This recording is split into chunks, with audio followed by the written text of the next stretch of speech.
Good morning students.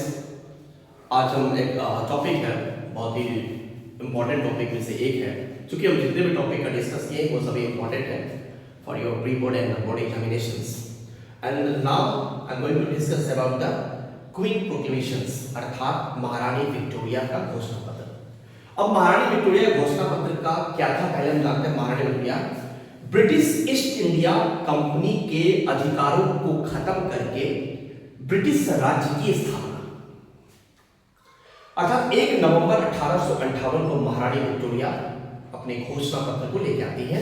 और उनके घोषणा पत्र का पहला मापदंड था कि जो भी स्वप्न विलोपन नीति, डॉक्टर एंड एक्ट जिसको कहते हैं, गोद निषेध प्रथा जो था, जिसमें झांसी, सतारा और नागपुर जैसे राज्यों के अधिकारों को ब्रिटिश ईस्ट इंडिया कंपनी जो था उसने लॉर्ड डलहौजी ने किस प्रकार से पॉलिसी के तहत उसको कब्जा कर लिया था, उन सबके विरोध में महारानी विक्टोरिया बोली कि हम ब्रिटिश ईस्ट इंडिया कंपनी के जो भी नियम गाइडलाइंस थे उन सबको खंडन करती हूँ।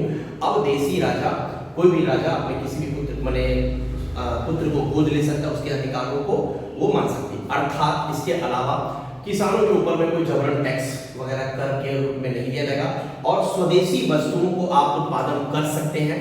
किसी भी प्रकार के कोई भी ऐसा मापदंड नहीं है कि आप विदेशी वस्तुओं का प्रयोग करें।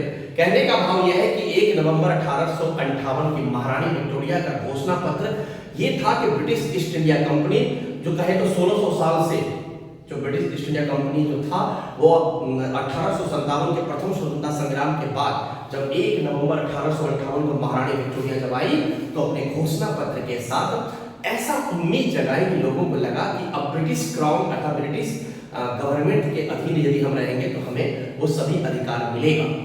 महारानी विक्टोरिया के घोषणा पत्र में कई सारे प्रश्न पूछे जाते हैं कि घोषणा पत्र क्या था, उसके आधार पर क्या हुआ, लोगों को जो है, किसानों को जो है अधिकार मिलेगा, किसान अपने मनाही से खेतीबाड़ी कर सकते हैं, कोई टैक्स की आवश्यकता नहीं है।